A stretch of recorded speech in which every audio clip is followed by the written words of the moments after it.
Welcome to Amidon Planet. I'm your host, Joel Amidon. Thank you for joining me in this never-ending quest to learn how to teach better. Today on episode 80 of the podcast is Dr. Stephanie Lusk and Dr. Mandy Perryman.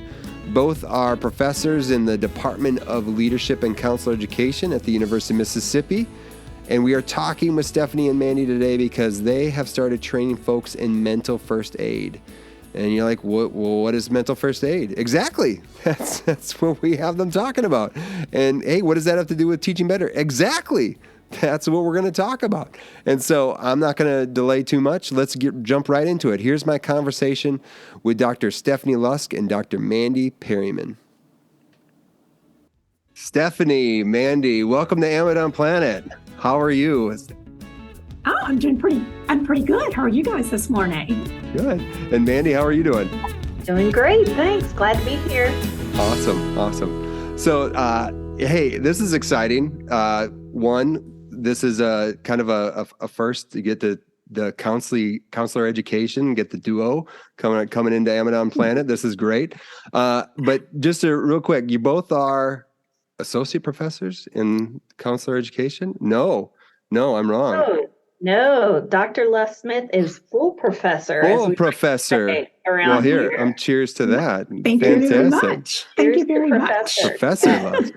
Fantastic. Yes. Well, we'll start with you, Professor Lusk. What led you to being full professor at the University of Mississippi? It's really interesting. I've been in academia now for about 20 years, so it's about time, right, for that full professor promotion there. But I knew I always wanted to be a teacher. Wasn't quite sure what I wanted to teach, but I wanted to work with adolescents. And I started college and realized that I did not like adolescents very much. So what else could I do? How else could I, do teaching, do the thing that I loved and felt that I was called to do? So got a PhD, ended up teaching at a small HBCU initially. In an addiction studies program. Oh, wow. And so my experience, my love for this field, substance use and mental health disorders, has really and truly grown from there. So at this point, I'm really focused on medical marijuana and how that can be used to treat chronic pain and other disabilities and chronic disorders. And I'm also very much interested in opioid use disorders. So a lot of my research over the past couple of years have really focused on those two areas. Wow. Awesome. Yeah. And Dr. Perryman, what led you here to the University of Mississippi? Well, I'm an associate professor here, not a full professor just yet. Yet. Yes. But I would say my journey started early. At 4 years old in pre-K, whenever the teacher would leave the room, I would climb on the table and put my hand on my hip and point at the other children and tell them what to do. So obviously I was destined to teach. And once I got into college, I really had a love for psychology and people and issues. And so that led me into counseling. And all these years later, here I am. I've been a counselor educator since 2005, and I've done that in New Mexico and Virginia and now Mississippi. Wow. Yeah. All right. Well, we're glad to have both of you here. This is great. Yeah. So I wanted to have the two of you on because now this semester goes by fast. It's like at the beginning of the semester, you all were presenting something on talking about mental first aid. And, just initially I'm like, well, what a great idea first. And then thinking about, and just wanting to learn more. And here at Amidon Planet, we're thinking about how can we learn how to teach better? And it seems like this idea of mental first aid can help us learn how to teach better a little bit. So what is mental first aid? Maybe we could just start there. Sure. Youth Mental Health First Aid is a public education program. And what it does is it teaches participants how to recognize and respond to the signs and symptoms of a mental health challenge. So a very timely topic, widespread. Anybody, K through 12 personnel, or anybody that works with young people can benefit from this training. It's originated in Australia back in 2000, and now it's in over 25 countries. So It also, one thing that we like about it, being in academia, is it's all evidence-based content. And there's a lot of research that's done to make sure that the program is effective and it is valid and it is able to help people. So we're pretty proud of that. And because we have a grant from SAMHSA, we're able to offer this program for free to anybody in North Mississippi that's interested in it. So we're hoping that we can help a lot of people who can then help a lot of people. So that's our goal. Nice. Well, what's an example of something where you would see like mental first aid, like kicking the gear? Absolutely. So let's just say somebody works in the school, maybe they're a bus driver or they work in the cafeteria or they're a history teacher, right? And so they know these kids because they see them all the time. They know their personalities. And so they see that a student is maybe not sitting with their friends at lunch, or they see that they're starting to isolate some, or sleeping a lot in class, or things that are out of the norm for that student. And so maybe they're able to recognize that something looks different or seems sort of different in class or in the hallways, but they don't really know what to do about it. So what we do in youth mental health first aid is we're able to put a light on what those symptoms look like. So they were right to notice that something was different, but then also how to connect that young person to the kind of resources that they need. So we're looking to help empower people to be able to take action and reach out and assist people when they need help. So, Stephanie, it kind of sounds like is almost like a bridge where, like, we had, you had this, maybe if you're a teacher and you're building relationships and you've kind of thought about, well, I see some things that are going on with this kid. I don't quite have the ideas about it, but maybe mental first aid gives me some like new sensors to kind of see what's going on. And then on the other side to say like, well, what do I do about it? Like, well, how do I make those connections? That's what this is? Yeah, it's very much that, and it's really interesting because we are all very familiar with the temperament and maybe the personalities of children and adolescents. A lot of times you'll see that as kids start to get older, there's a little moodiness. There could be, some other things that are just considered to be normal growing and developing angst. And sometimes we will write behaviors off as just that. So if you have a kid who's sleeping in class, as Mandy noted, or if you have a kid whose grades may have dropped a little bit, sometimes we may associate that with being that he's just being an adolescent, or she's just, having a bad time at this particular point in time. So we think it's really important that teachers and K-12 personnel are able to differentiate between those two things, because one day it could really and truly be that I just didn't get enough sleep, or I didn't have time to have breakfast this morning. But on the other side of that, it could be that there's really and truly something happening, something that needs attention and something that may actually need professional attention. So this program is to train individuals to recognize those symptoms and to intervene, to step in if additional support is needed. Nice. And I'm guessing, and I know in the handout that you handed out, there was mention of COVID-19, that there's the need for this has to be increased because of COVID-19, my guess. And man, you're nodding. Absolutely. Yeah, absolutely. So we've seen that not just for young people, but for all people. We know that substance abuse is out the roof right now. Domestic violence has escalated. Depression and anxiety, which are always at the forefront for us as counselors and counselor educators, those things it's like gas on a fire. Yeah. So as a world, we've gone through a trauma together, and we're trying to push our way through that. But the psychological and emotional and social ramifications of that are going to be with us for a long time. And it does affect young people in a slightly different way. They may not be able to verbalize as much of what they're feeling, or that sort of thing, or be able to express the need for connection the way maybe we're able to as adults. And so, yeah, definitely all of the pandemic has affected young people and their mental health, which, as we know, affects their schoolwork and everything else. Do you find that, and I'm just going to ask one more question down this line. So I have a theory right now, and we'll flesh it out right now, right live. As it feels like there's this COVID hangover happening, and where some folks are like, hey, that's done, it's over, back to normal, right?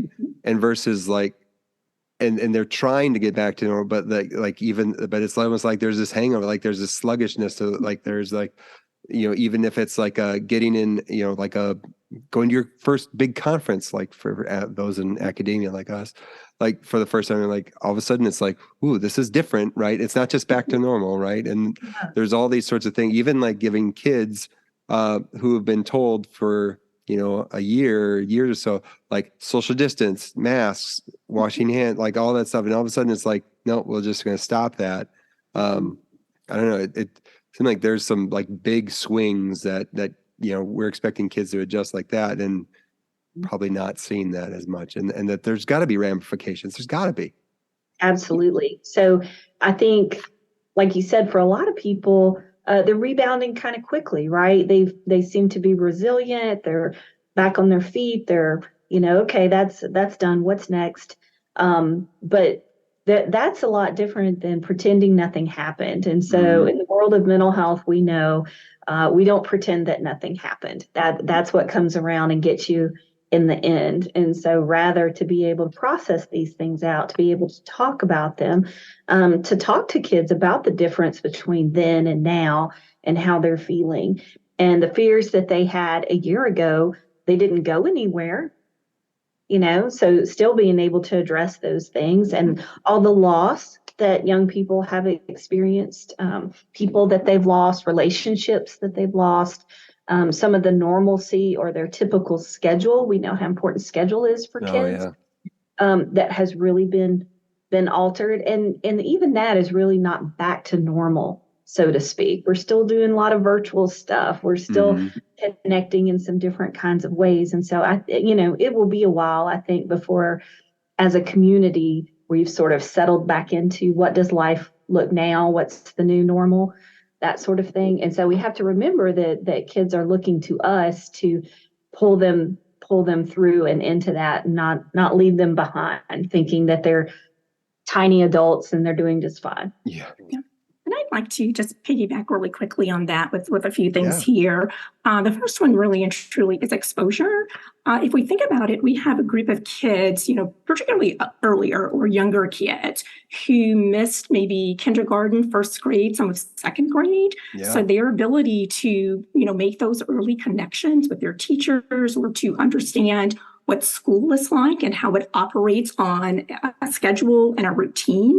So there's a large group of kids who did not have that, and they didn't have that for 3 years. So them trying to adjust to that, and as Mandy noted, make those connections or figure out how to develop new friendships or how to respond to social situations that they may not have experienced before. So I think that that's a really big piece for younger kids in particular.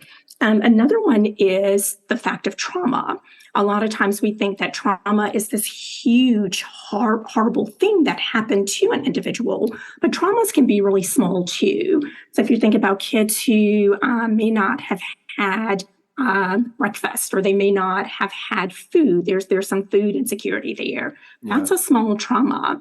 If you have a kid who is living with parents who may have mental illnesses or substance use disorders, that's a piece of trauma. So these kids are not in an environment where their teachers or the workers in the cafeteria can notice these things. So as a result of these small traumas, they're coming back to school now after this pandemic, still holding on to that. And mental illness, substance use disorders are not things that we just get over very quickly. So we have that piece as well.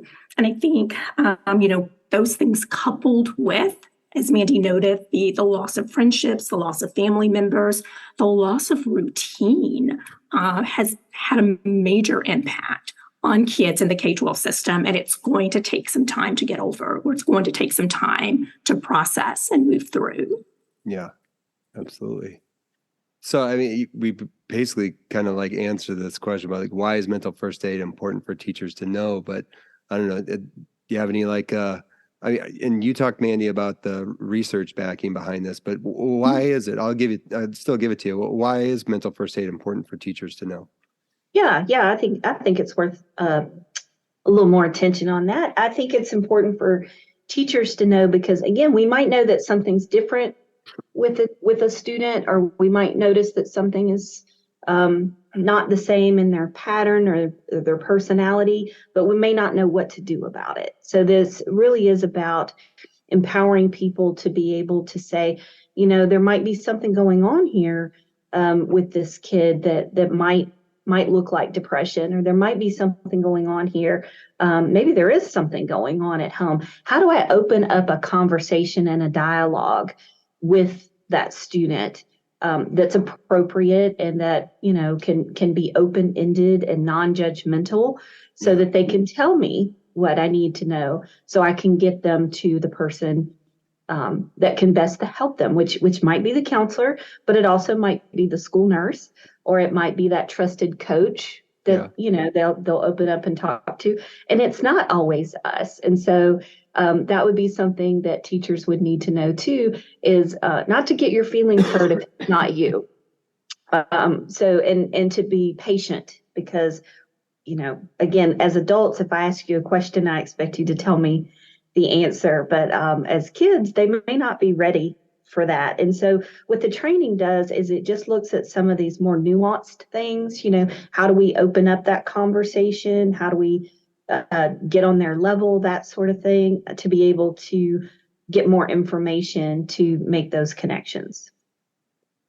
And just really quickly, and I will say I'm a bit corny and I love a good pun, but FaceTime. If you think about where kids spend the most of their time, they're in front of their teachers, they're in front of their coaches, they're in front of individuals who are at the school all day long with them. So because teachers and other personnel in these systems have more contact, have more FaceTime with these students, oftentimes they are better able to identify changes or problems that that their students may experience, as opposed to a parent who only sees them in the morning or maybe in the afternoon when they're helping with homework. Yeah. Teachers and administrators are also more likely to know their family history. So they may know who their parents are. They may know if there's any problems that are happening in that home. So because they're in a very unique position, again, of seeing them all the time, or of having some idea of what's happening in their lives, they are better able, again, to notice if there's changes, if there's something going on that may need some additional attention. Nice.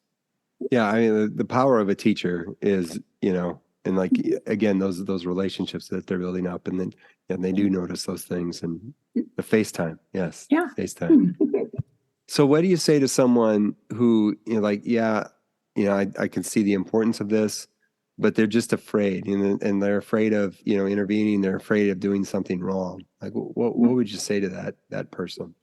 Yeah, it's easy, I think, for us, because we have, I don't even know how many years of counseling background and education. And my dad used to say more degrees than a thermometer, right? So it's easy for us to say, oh, yeah, approach these kids, use these counseling skills, right? But I can certainly understand somebody who what they know how to do is teach. What they know how to do is get kids excited about learning. That's really the foot that they lead with. And so here we come in and we ask them to, oh, yes, and also, right, to do these things. But what I would say to someone who wants to be able to help and wants to be able to do this is to be brave, right? Mm-hmm. Approach the kid that's alone at recess. Talk to the kid that none of the other kids are talking to. Make a connection. In counseling, we call that being the other. So you're not like most of the adults that they know, right? Because you're not telling them what to do. You're not judging them. You're not telling them well, when I was your age, we talk about that in training is like the kiss of death, that sort of thing. So the most sort of well-intended folks can get stifled and not do anything. And that's what we don't want to see. It's okay to be clumsy. It's okay to fumble through it. What's important is you're sending the message, no matter what you're saying, you're sending the message to that young person that you're there and that they matter and you care about them and you're available to help. And so for that, you really can't get it too wrong. So be brave and take this training. Yeah. I would say that knowledge is definitely power. Again, as a teacher, you may have had one class that focused on mental health or maybe behavioral disorders and that sort of thing. So they may not be comfortable in broaching, some of the issues that they may see happening in the classroom. So what's really great about this training is that we let people know that you're not there to diagnose, you're not there to provide counseling. We just need for you to recognize these symptoms and get your student to the appropriate help. So we are, what does depression look like? What does anxiety look like? And again, how do we talk about that? How do we make the connection so that our students can get the support that they need on the other side of that? Nice. So how can someone get trained in mental first aid? I'll let Mandy take that question. Yes, I will. I will take that question. So they can contact me. And so my email is just my last name, Perryman, Perryman, at olemiss.edu. And I will be happy to give them information on training.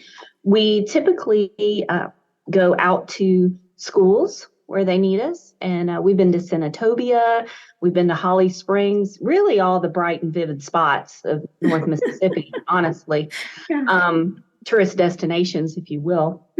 So we go out to schools and we provide that there if that's what works best for them. It's a one-day training. And then we've also done some virtual trainings for like Mississippi school counselors and some ed leadership students. So we can do it that way if that's a better fit. But anybody interested in training can let me know. We can train 20 people at a time, or we can create a calendar where we're training your entire school system. So all you have to do is reach out to me and let me know, and we will work on when and where and how. And like I said before, it's a free training that we're able to do because we're funded by SAMHSA. So we really want to be able to offer this to anybody who wants to take it. It has an online component of some pre-work that you do, and then the in-person training. Then you receive a certificate as a first aider, youth mental health first aider, and that's good for 3 years. So great thing to have, great thing to put there on your resume, great thing to infuse that into your school. And so this is for, and just want to make sure I'm clear, like if anyone that's working in maybe even down to pre-K all the way through high school? Yeah, high school, college. We're talking about the possibility of working here in Guyton Hall with teacher education. And maybe those students who are about to jump out there into the workforce, maybe they want to bring this training with them. So yeah, it's really applicable to anybody who's working with young people. Yeah. And even parents, we have a very special interest in getting parents involved as well. So anybody who is connected to a child in the K-12 system in any way, we would love to have them come and do this training with us. Wow. Nice. Yeah. I mean, I just think of all the different ways, a pretty experienced parent, and even thinking about some of the coaching experiences that I've had, and just, this probably would be good to because of these interactions you're having with kids, as you're developing this relationship through coaching, and been a good thing to have as well. So yeah, excellent. So we will put that, so we have show notes, and we'll put your contact information in the show notes. And so that people can go there and contact you and figure out ways to get themselves trained. Now, given you're both experienced teachers, I want to ask you each this question about your road to teaching better. So, what is the best thing you have learned to help you be a better teacher, or to help you teach better? Oh gosh. Whoever wants to go first. Stephanie wants to go first. Do I don't think I want to go first. I was going to jot some notes down here. Wow, Joel. I think the thing that first came to mind is to not take myself so seriously. I remember, being right out of my doc program in my first position, and there was the need to be perfect. I was a lot younger than the majority of my students at that point. So I felt like I had something to prove. And I think that for me, that made teaching a lot less enjoyable. So over the years, I've definitely relaxed. And I take what I do very seriously, but I don't take myself very seriously. And I think another piece of that too is being open to learn from students. I have a lot of students who have different experiences from me. I have a lot of students who come into our program who've had some amazing clinical work. So I love that. For me, teaching is really this reciprocal relationship where I have an opportunity to share with students. Students have an opportunity to share with me. And I think the third piece of that is to never stop learning. There is always something new, something bigger, something better that we can do in terms of serving our students, in terms of serving individuals with substance use disorders and mental illness. So I want to be a forever learner. I'm always popping into a class or two if I can throughout the year. So I think that those are the three biggest things for me. Nice. Mm-hmm. Yeah. Thank you. Now I feel compelled to come up with three things. Yeah. There's power in the number three. Yes. For me, I would say the thing that I have learned that's making me a better teacher is to be creative. Mm-hmm. So I really think everyone learns a little differently. And anytime I can get my students in action, that's really what I want to do. I'm very experiential in my teaching. I like them to be doing things. And in the counseling field, we're lucky because there's a lot of different things we can do to put ourselves in our client's shoes. And we do a lot of empathy building exercises, and we do a lot of self-exploration. So when counselors have a lot of insight, they're better able to help their clients because they know themselves and they know what about our own stuff can get in the way when we're doing that work. So experiential teaching, that really lends itself to what we're in. But I like to create a game over material that I think is kind of dry, or I like to come up with maybe some expressive things to do in the classroom, and get students out of their comfort zone. I think you can ask anyone that I teach or have ever taught that my job is to push them as far outside of that comfort zone as I can. Yeah. And that I think I'm fairly successful at that. So they don't always enjoy it, and that's okay. And I guess that would bring me to my second point is they don't have to like what you're doing to learn from it. Tell my students all the time. Now, remember, these are grown-ups, but I tell them all the time, tough love is still love, right? Mm-hmm. So it's okay if they don't think it's fun, or it's okay if that's not the way they like to do something, as long as you can show that they're learning. So I would say be creative, push outside of the comfort zone. Don't hang on to this need to be liked or popular, but rather always ask yourself, how can I get my students to learn? Is there a different way that I can do this that might engage them and help them discover something new? So, and then lastly, since I have to have three, I would say never rely solely on technology. It will for sure let you down. So if everything you're going to do depends on PowerPoints and Wi-Fi and some cool TikTok something or another that you found, have a backup because it won't be there when you need it. So always make sure you're well prepared. Nice.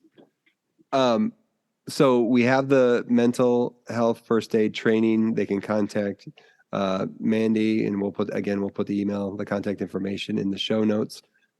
Anything else to promote? I mean, y'all are amazing folks, and like, you got anything else out there, articles or anything else you want to promote? Yeah. You go. All right, so I would definitely like to promote our master's and our doctoral program. We are always recruiting for the best and brightest here, not just in Mississippi, but worldwide. We do have some international students in our program. But because we recognize that there is such a need for individuals to understand mental health and substance use disorders, we want to train as many individuals as we can, not just with youth mental health first aid, but for those getting master's and doctoral degrees. We need master level clinicians who can go out and do this work. We need doctoral students who will go out and teach another cadre of master students to do this work. It's never ending. We will always have mental illness. We will always have substance use disorders. So it's important that individuals are trained and that they become licensed so that we can provide these services. So that's my number one promotion. And then, Dr. Lusk, are you in charge of the doctoral program?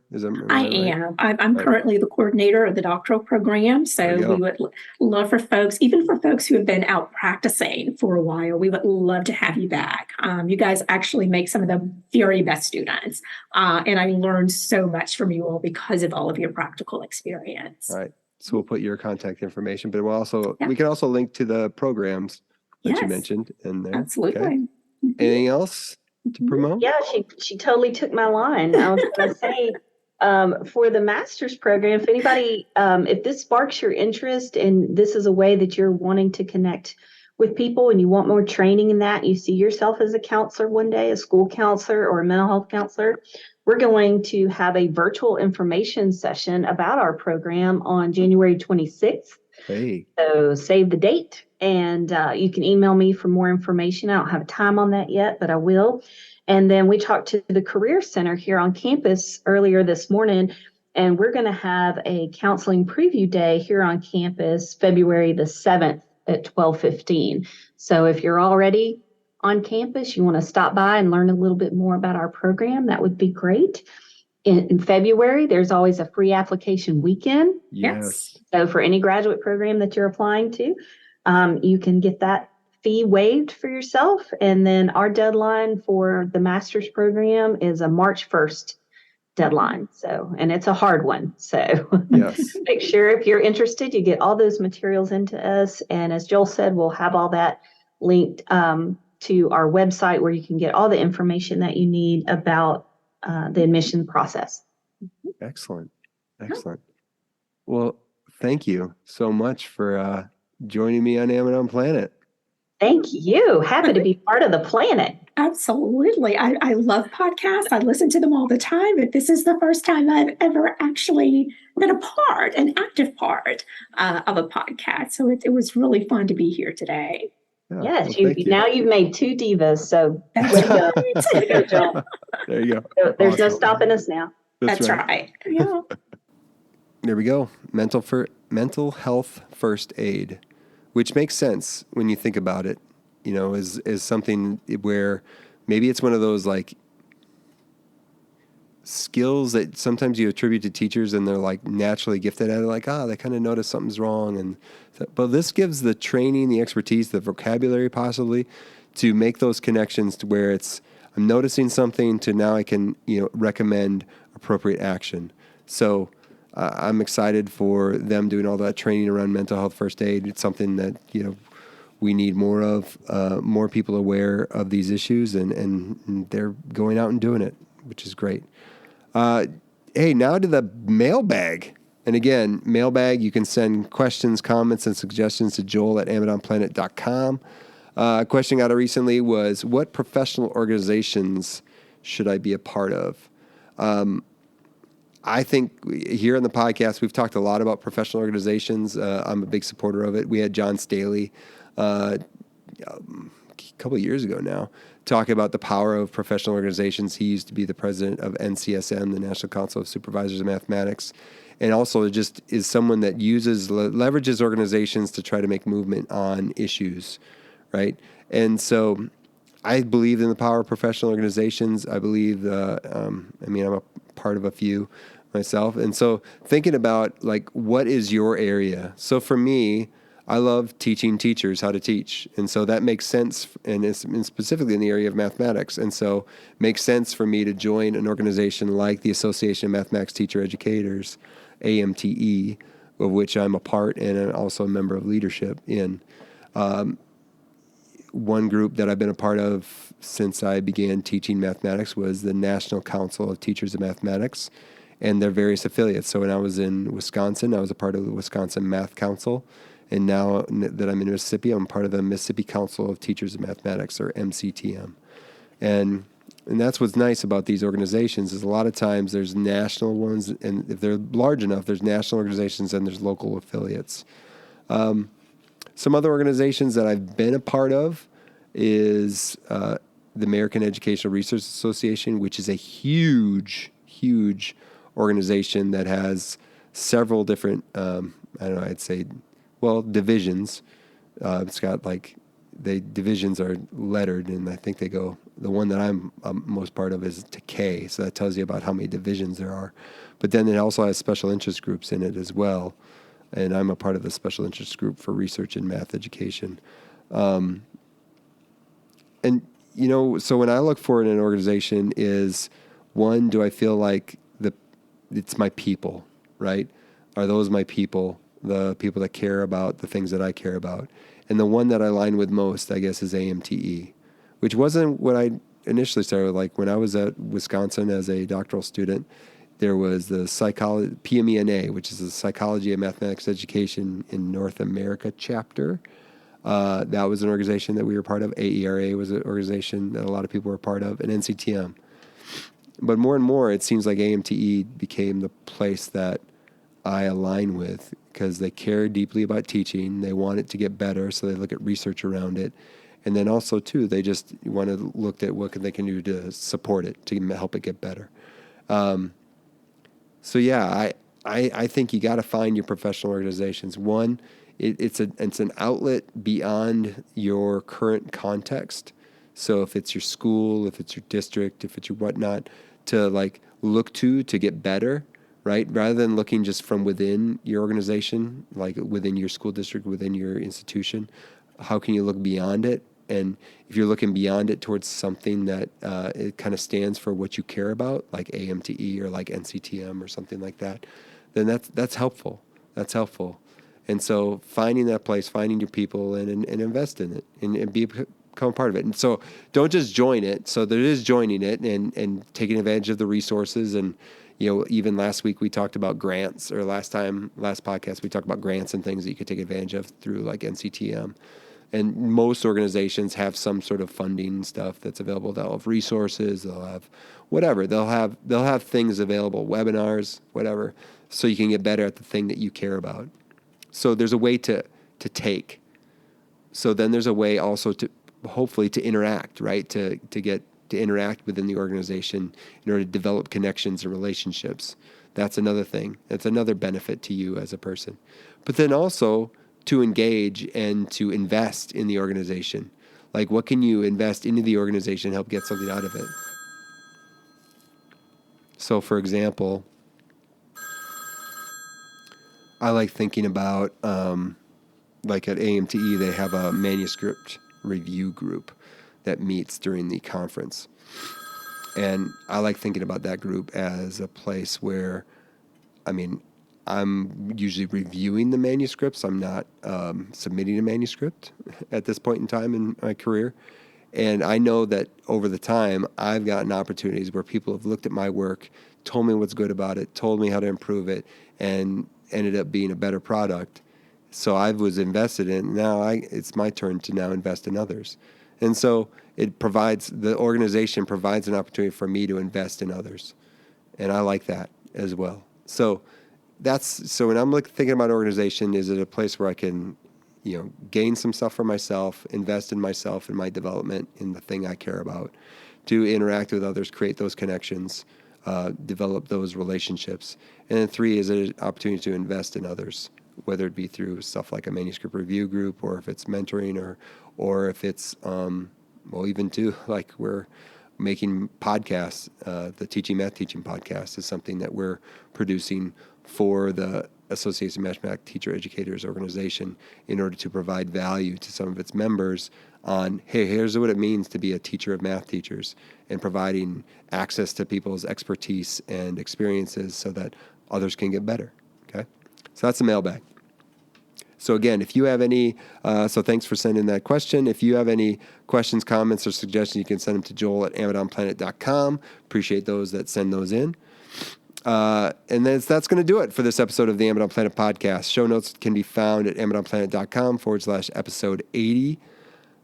Now, for those of you looking for ways to support the podcast, right now, I just want you to submit those questions, comments, or suggestions to the mailbag by sending an email to joel@amazonplanet.com. You can also subscribe, rate, and review, and share this episode, which will allow more people looking for similar content to find it. As always, you can follow at Amazon Planet on Instagram, Twitter, LinkedIn, or like the Amazon Planet Facebook page.